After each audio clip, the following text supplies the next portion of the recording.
sea. Carbon stored for ages long, a cycle sealed in silent song. Silent stewards, guardians wise, in their presence hope will rise. With every breath they play their part, connecting sea to nature's heart. Breathe in the ocean's gentle breeze, feel the peace among the seas. Whales are whispers of the blue, nature's hope in view. In their song the oceans sing, echoes of their journey ring. A harmony of air and tide, whales keep balance far and wide. From ocean depths to surface bright, they move with strength, a guiding light. A living bridge of earth and sea, reminding us of unity.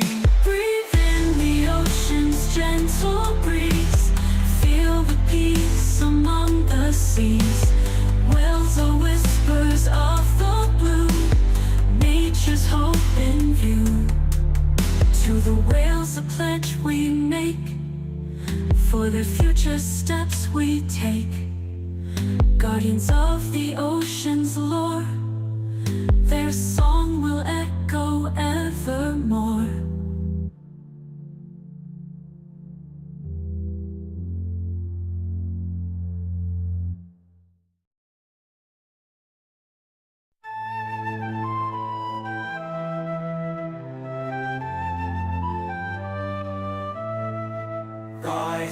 Rise up, for Gaia's call. A living planet, a fight for all. With courage burning we take our stand. Defenders of Earth, united hand in hand in hand. In the streets where the echoes ring, voices rise and banners swing. Moms and dads, the young, the wise, facing down the system's lies. Brave souls glue their hands to the ground. In their stillness resistance is found. Drums announce the rebel tide, drawing strength from Earth's great pride.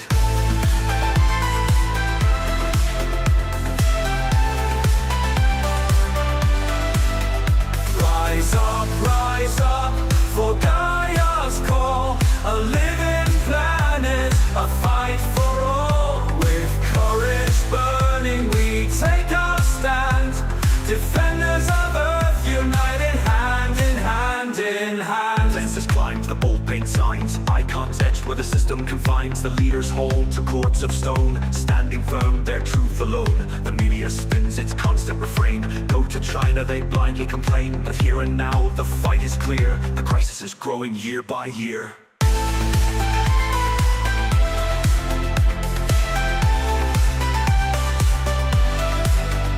Rise up, for Gaia's call. A living planet, a fight for all. With courage burning we take our stand. Defenders of Earth, united hand in hand in hand. It shifts, the warning soar, faster than we've ever seen before. Yet hope ignites in the rebels' flame, a global movement calling Gaia's name. Mic checks echo, speeches inspire, lions mark the looming fire. A celebration of nature's worth, a spiritual bond with our sacred earth.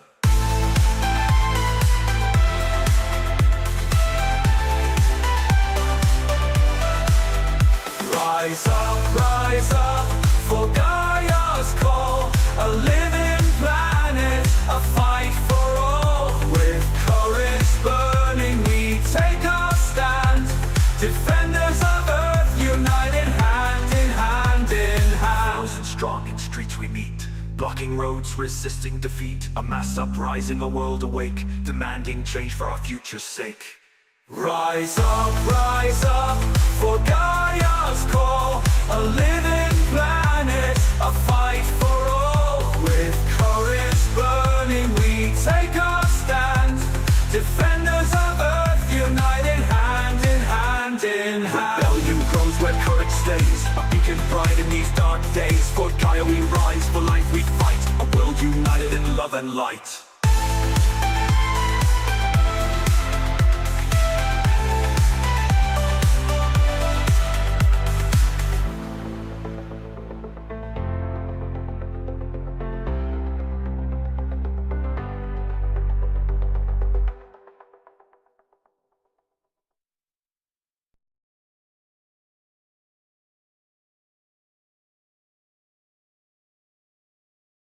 Humans live with our nose absolutely pressed up to toxicity. We eat fruit and vegetables in particular covered in toxic pesticides designed to kill insects, plants, and fungus. Everything around us, carpets, etc., and the dental floss we use, everything is dripping in toxins. The plastic we wrap our food in leaches toxins into our food. So we have a special problem, and it's showing up in our fertility.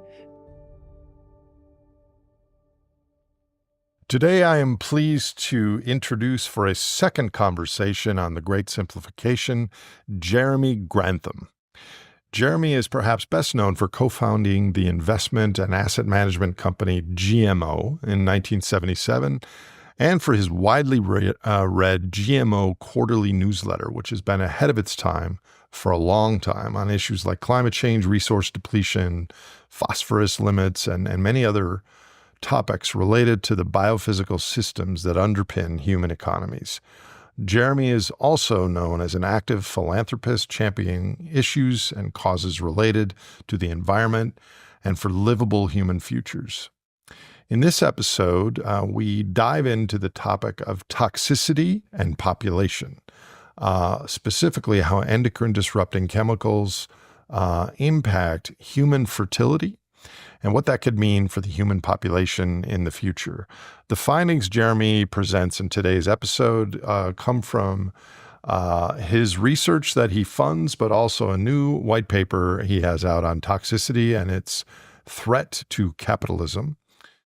What he said in this conversation was largely new to me.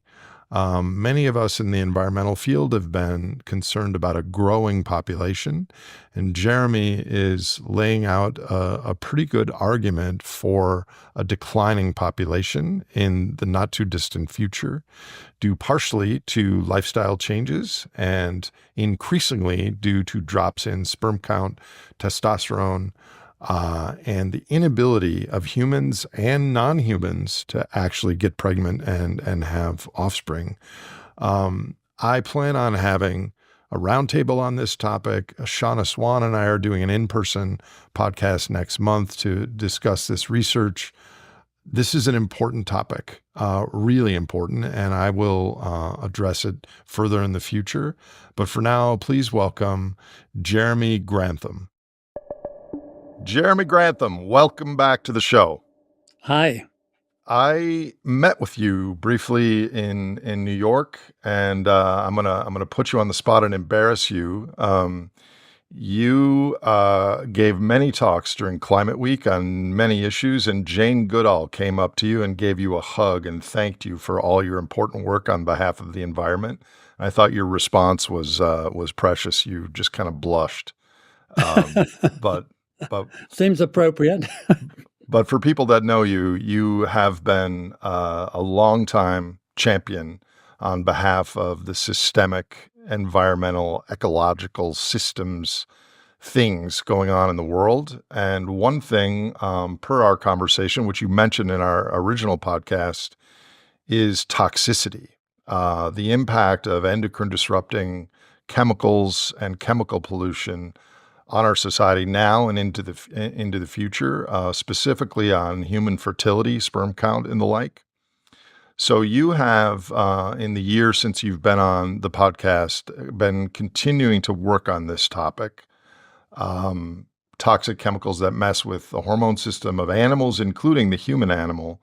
Can you describe a broad overview of your recent findings in these studies and what you're currently focused on? I spent a big chunk of my life looking at neglected long-term problems, and including the stock market. And I decided long ago that humans do that pretty well. We neglect pretty well every important long-term issue. We simply don't do long-term. I think a lot of people on your podcast make the point that pretty well every living creature has developed over millions of years to survive, to grab now, to be as ruthless as you have to be, And they have not developed to worry about 5 or 6 generations into the future. I'm sure it was a tough process learning to put some aside for the winter. And eventually we did that. But I think that's about it. Everything from the stock market onwards, i.e., the trivial topics, we worry about now and not too much about the future. And that was certainly true of climate change, which I started proselytizing on for 25 years ago. Very hard to get people to take it seriously. There was plenty of eye rolling. And only in the last 2 or 3 years did it begin to get serious traction. And compared to that, toxicity is remarkable. It is more dangerous, traveling faster, and utterly unrecognized by almost anybody.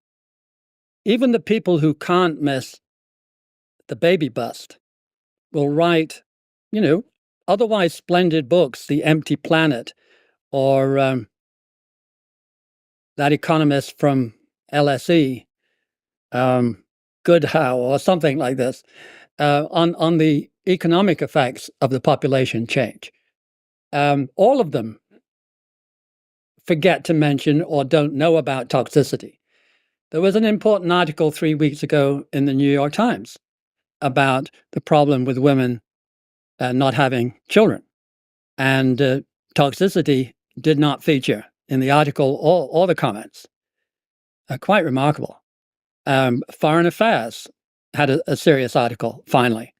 But no one realizes the role that toxicity is already playing and will get to play, possibly to ruinous effect in the next few decades. And yet, when we're at a conference with scientists working on this, everyone is apoplectic about the risk, and they're like, "This is so clear. The signal to noise is unequivocal. We have declining sperm count, probably declining testosterone levels, impacts on our behaviors, maybe links to autism, obesity, and all the other things."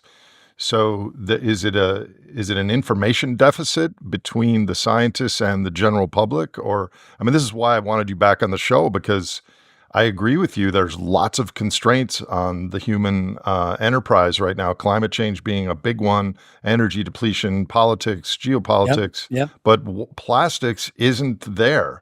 Why is it? And then let's get into the details of what's going on. We have a remarkable ability not to dwell on unpleasant topics, and this one apparently takes the ticket because everybody avoids it. But it's had a lot of publicity. There is simply no legitimate excuse for having reached Election Day 2024 without realizing that this is an important issue. It is clearly existential, and not existential in 200 years, existential pretty soon.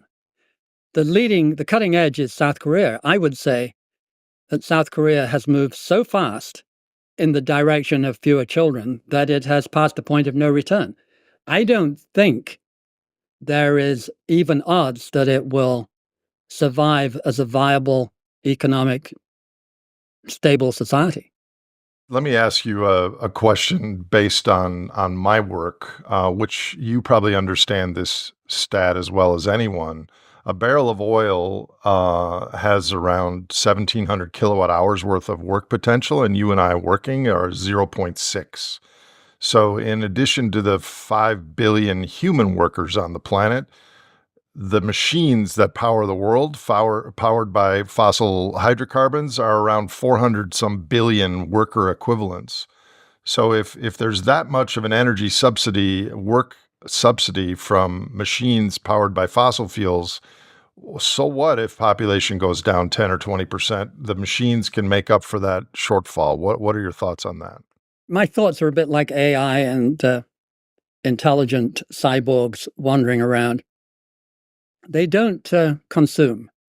They don't go into the supermarket. They don't buy product. And without product, capitalism, as currently configured, disintegrates. And that's it. It's a pretty simple story. So you can have lots of production no consumption, and I see. you have to retool everything. So it's not the worker part it's not the work that we're worried about, it's the consumption and the demand. Well, I suspect that the work that we're going to be short of is looking after old folk. That ratio is moving by the year. It's moving so fast. There's never been anything like it, particularly in China, Japan, South Korea, but China being the important one. The rate at which South Korea is having babies, at today's rate, if it didn't get any worse, it would mean you'd have 8 grandparents for every grandchild. Just think of the burden that represents. One grandchild attempting to help and look after 8 grandparents. And they will all be old, they'll all need help, and there'll be no labor there to do it. So how is that even possible? Because I used to have 4 grandparents. Oh, you mean one person would have 4 grandparents, and then there would be another 4 grandparents that didn't have any grandchildren? If you like, that's right. On average, they have a half each. Got it. Got it. Wow. And Do you know what that number is like in the United States right now, roughly? no, I don't. Okay. China, it's 1 for 4, Okay. which is already impossible. Society will disintegrate pretty darn fast if you keep going at that rate. The other thing, too, South Korea, it's not only came into this year with the lowest fertility rate in the world, but it declined at 6.1% this year. I mean, it's just ridiculous. 6.1% will halve your baby production in 12 years. In 24 years, it will quarter it. It is already half of what it was. So in 24 years, at this rate, it will be a quarter of a half or an eighth of what they used to have. And with an eighth of the babies, you cannot have anything approaching the society that you had. You simply go out of business. And not slowly. If it's not 24 years, then it's 36 years. You cannot decline at these rates. So how much, and I don't think there's a way to actually prove this, but what does your research and scholarship on this suggest? How much of that is our volition and desire to either do the act of having babies or consciously try to have a baby, and how much of it is these endocrine disrupting chemicals disrupting our hormone system and reducing our sperm count in men in South Korea and in the world? So let's assume for a second there was no toxicity. There were no endocrine disruptors. There was just modern capitalism with all its incentives. It's been so successful at selling its image of high consumption, high success to women now, as well as men, that they want to have the same life that the guys have. And if they get married, they can't do that. Their career suffers. They don't get paid as much. They have to do more work at home. It is simply not a level playing field. And in a chauvinistic society like South Korea and Japan, you can really sympathize why they wouldn't want to do it. And they don't. Just a word on Japan. Japan started counting babies in 1888. It has fewer babies today than it did in 1888. And it has fewer babies per year? Today we have fewer babies per year? Fewer babies per year than the year they started keeping records, even though the population of Japan has tripled. Okay, Whoa. part 2. 50 years ago, they had 2 million babies. 10 years ago, they had 1 million babies. Last year, they had 700,000 babies. This year, they declined at 5%, less than South Korea. At 5%, which doubles or halves every 14 years. So in 28 years, they will have a quarter of 700,000 or 170,000. 170,000 babies in 24 years, down from 2 million 50 years ago. That's how fast it's going on. People don't seem to worry because they're happy to lump in increasing armies of 60 to 90-year-old Japanese and South Koreans, which so mellows the data that it hides the real trouble for about 20 years. This is something that really snuck up on or is sneaking up on the environmental narrative. I mean, Paul Ehrlich in 1969 wrote The Population Bomb.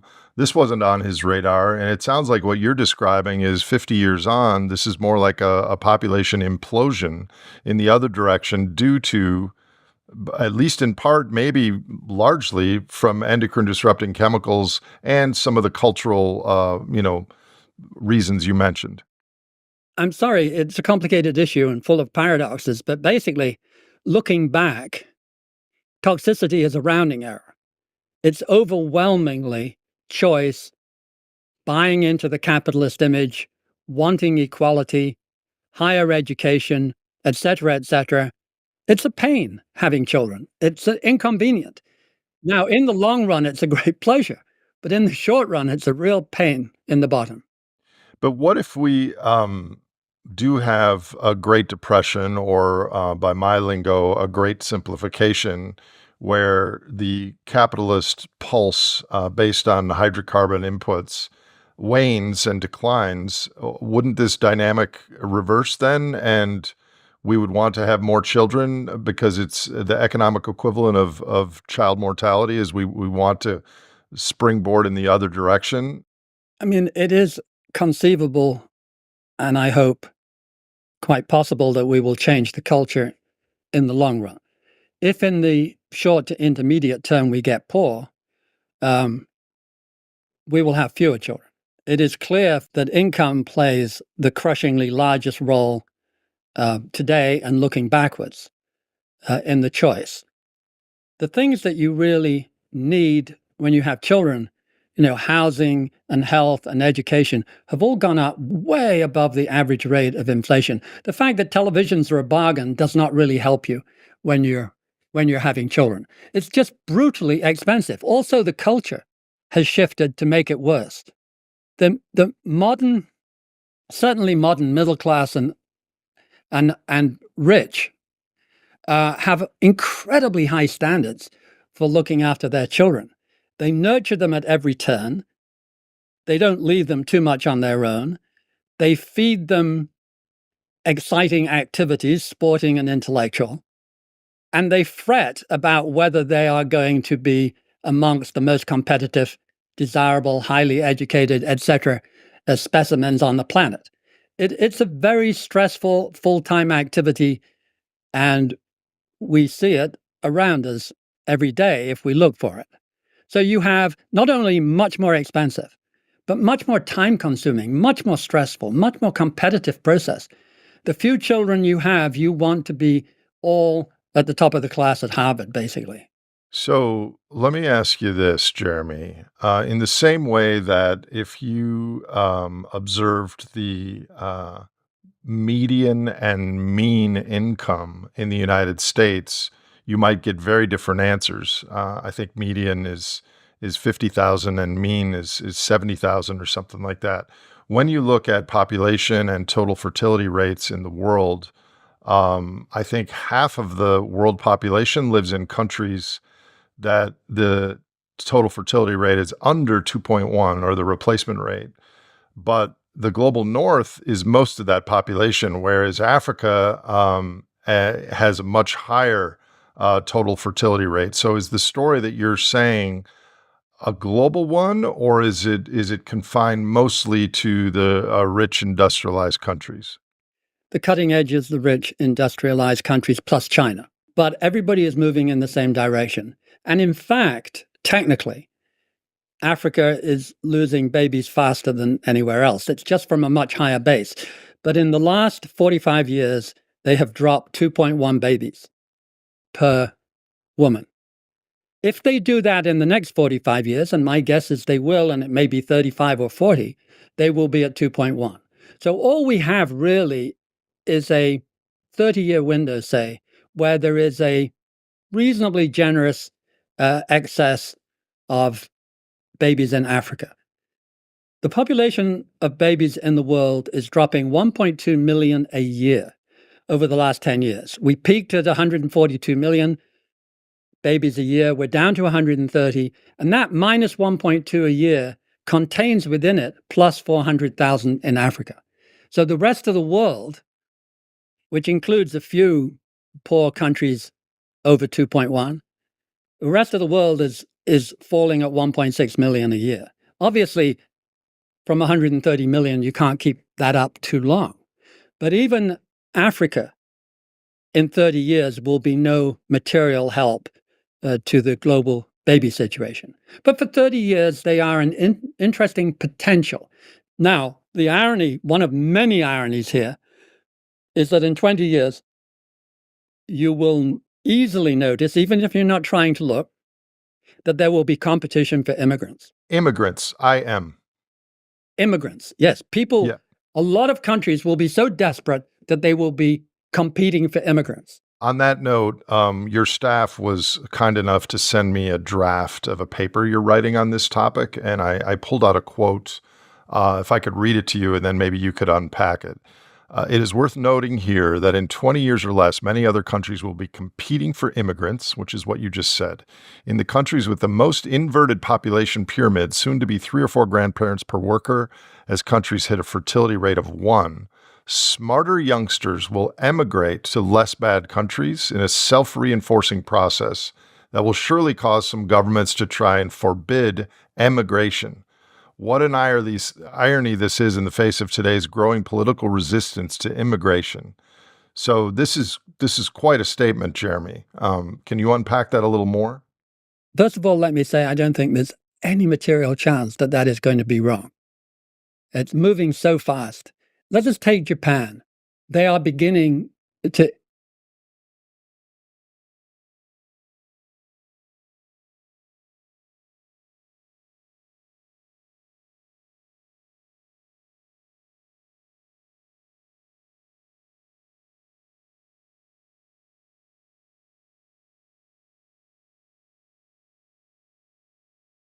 increase their rate of immigrants. In the countryside, which, as you know, is getting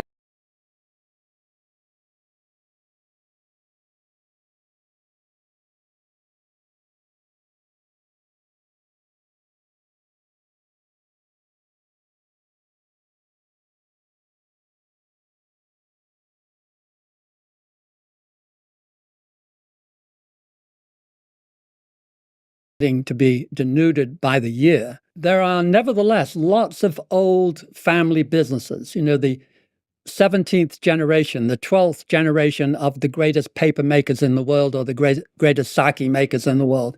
They have a simple choice everywhere. 7 people left in the village may hate that, but they're not the ones with the jobs. The guys with the businesses